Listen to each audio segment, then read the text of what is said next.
What's up, guys? This is Wayne ahead of Roma-Napoli. Today we're going to be looking at some crazy statistics, probable starting formations, as well as the pre-match comments between Luciano Spalletti and Jose Mourinho.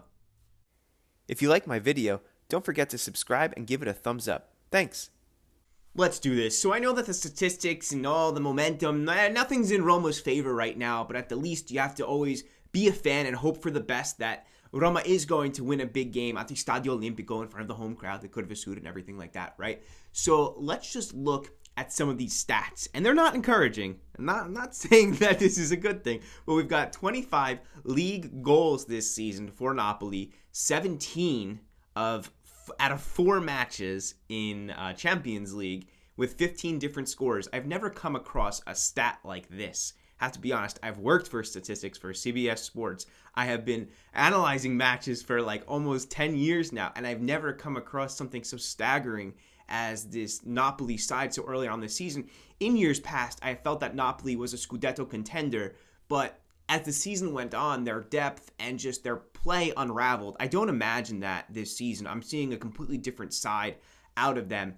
However, I also know that when Roma do want to play their game, they can play a very strong one. They can close that space, which will frustrate Napoli, can get on their nerves, and hopefully Roma hits them on the counterattack, which they have been deadly at moments throughout the past 2 seasons, right? If I'm thinking back to, of course, Bodo Glimt, and you can't compare that team against this Napoli, but I'm thinking with the shrewdness and speed at which they counterattacked and scored those goals, I want to see that against Napoli. That's something I'm really looking forward to in anticipation of waiting to see that click in the counterattack, that the chemistry will have built upon the training sessions and the looking back on film and realizing where it has went wrong, because at times this Roma has looked scrambled, but the brightest spot has been the defensive three.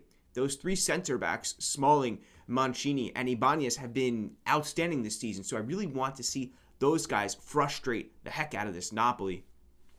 With 15 different goal scorers, Milan are actually the only side to have scored more points in this calendar year in 2022 than Napoli, but I think it's going to get a little trickier for Napoli as well. Roma, then Liverpool, and Atalanta are on the horizon, so after getting through a few decent matches, Milan was probably the toughest out of them. Now Napoli's calendar will get a little bit harder. Statistically not so good for Roma, winless in their last 12 home matches against sides in the top 4, losing each of the most recent 3. So, not so bravo there. Some squad updates. Rrahmani, he's Spalletti's regular center back. He'll be out with a thigh injury probably until about 2023. In steps Juan Jesus, a player that Roma fans know pretty well, probably not for the best reasons. And Anguissa returns after his own thigh injury. I don't think he'll be getting the start. On to the player everybody is watching right now, Kvaratskhelia, involved in 13 goals in 14 appearances for Napoli this season. He's getting on the end of every single play. And he has delivered 1 assist in each of his last 4 games. I don't even know how you contain this player. He looks unplayable at the moment. I'm just hoping that summer comes soon enough and he's bought out by Manchester City and we can get him out of Roma's hair. Dybala, Salic, Kumbula, Wijnaldum, 3 out of 4 of these players are starters for Roma, and 1 is definitely a rotational at the least in Kumbula, and it's going to be tough. Napoli has their best players. Osimhen, he's back, but Dybala is not there. How does Roma overcome this? Mourinho had some interesting comments going into this one. He said, after so many games in a row, we had a week to finally get some work done in training. It's a general opinion that Napoli are favorites, but at times the side that is the favorite also loses. We have the right to play our game. I like that he's taking in that Napoli is doing very well, but he's also letting his players know that sometimes you can go and get that win against defying the stats or the odds, that you can go and take this. Then he was asked about his team being so defensive, and he said, if you look at the stats for goals scored, yes, but not the chances created. We are the 8th best strike force in Serie A, not because we are defensive, but because we make too many mistakes in front of goal. It can also be a matter of luck, as sometimes the ball goes in off your knee, your shoulder, your butt. I said, we had 20 attempts on goal against Atalanta, and then lost to a side that only had 1 shot. Napoli scored many goals, defend well, and we'll try to see what we can achieve. I mean, it's true. The XG has been so high, one of the highest in Europe, yet Roma is not converting them. What does that come down to? Mentality, form, quality, a mixture of everything there. Okay, going on to some news regarding UEFA. They're looking to extend Zaniolo's ban for an off-the-ball incident against Real Betis where he kicked it after the play. And he said, Zaniolo is in a moment of his career where he needs to grow, improve, and understand the sport. When you are more attacking, you are usually also more instinctive. But in midfield, it is also necessary to consider and evaluate the situation around you, not run so many risks.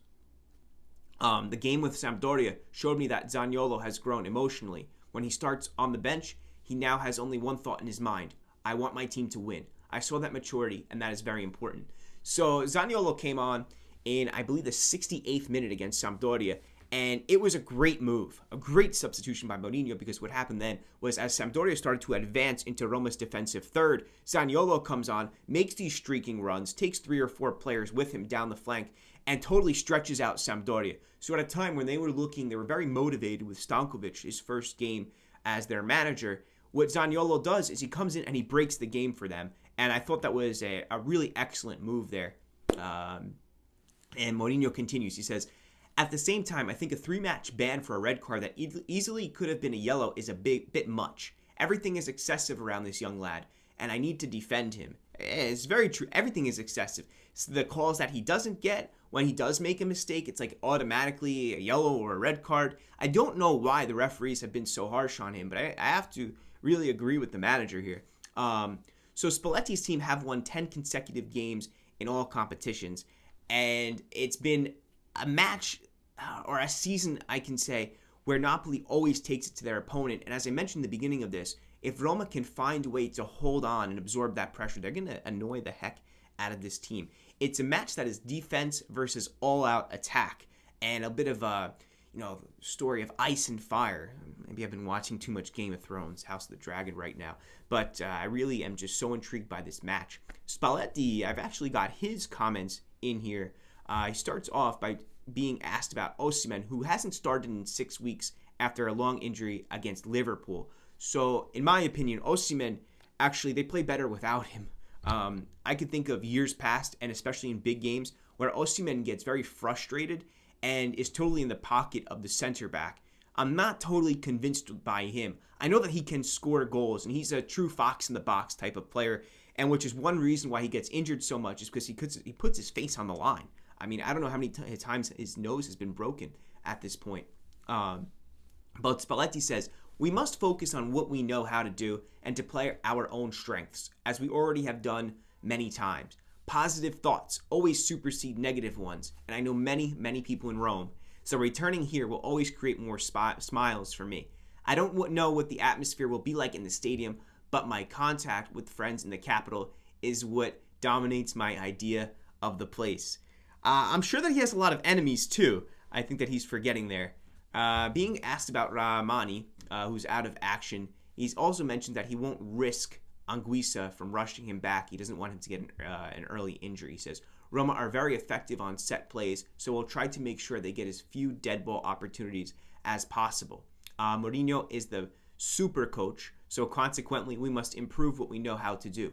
I don't know if Roma will adapt to counter on our own strengths, but we must always focus on what we can do and not lose our identity. He said, it's difficult for me not to appreciate the work of my colleagues. I can even learn from Serie C matches, perhaps more than by watching Liverpool, Man City, or Arsenal, because you need to be creative on the bench. He continues, I am convinced the more time you spend in the opposition's half, the better your chances of winning. People may say that leaves gaps at the back, but you must be ready for anything. Naples is a spectacular city, and its football must have the same approach. As I said, there are two ways of being strong in life. One is being sure of yourself, and the other is being very protective. In between that, there is nothing. Therefore, we must be sure of ourselves and our own strength. Otherwise, we weaken ourselves. It's going to be a packed stadium. Roma are in good shape, and we are ready to play our game. So I'm convinced here, based off this, we can deduce, right, that Napoli is going to come out and attack. They're going to play the game the way that we have seen them play this season, that they're not afraid. He's not adjusting to Mourinho. I have to give Spalletti some credit for that. He seems to have a lot of self-belief right here, as well as in his team. I really want that Roma wins this game, also for personal reasons. You could say that Spalletti is a really pragmatic coach. However, I've seen him mess up with big players, even excluding Totti, throughout his career. There's a big saying that he's a bridesmaid and never the bride on the march to Scudetto. However, I think that's too cruel of him. I do find him to be a shrewd manager, the guy who invented the false nine position. If you can remember, back when Totti played that and Simone Perrotta and Tadei were getting into the box, Pizarro was so fundamental as the regista to this side. On his second stint, didn't like it so much. Of course, that's when Francesco gets frozen out. So I respect him. I think that he is a great coach. And I know this one's going to be very competitive. I'm hoping that Roma's whole entire team steps up. We're going to need a big performance from Pellegrini. He gets the penalty kick, an ice-cold one against Sampdoria last Monday. Need something from him.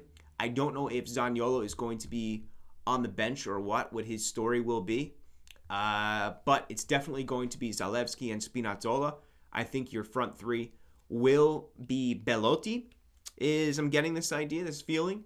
Belotti, and with Zaniolo on the right, I'm going to say he gets the start, as well as on the left, Pellegrini, playing that hybrid trequartista type role, or even a bit more central. Midfield, I have to imagine that Matic gets the start over Kamara because of the stakes of this match, and don't expect anything different with the keeper and the back three with Mancini, Kumbulla, Smalling, and Rui Patricio. With Napoli, though, I think that Raspadori definitely gets the start. He's like the most informed player within Europe, as well as Osimhen. I gotta say, Osimhen gets the tip off ahead of Simeone. But so much power, speed in this attack, so much varying that makes me look on as just a lover of football. Take out the teams for a minute, and you have to respect the way that this Napoli plays. However, the one thing that I do know is that a good defense can win. When it comes down to winning just one game, I've seen teams do it in the past. I've seen Greece do it in the 2004 Euros. That if you make sure there is no space between those gaps, Roma can hit on the counter. Mourinho knows how to do this best out of anyone. And if anyone can outsmart the fox that is Spalletti, it is the hawk that is Jose Mourinho. Give it a like and subscribe, guys. Send it to your Romanisti friends. Let's go. Dai Roma. Forza Roma. Sempre.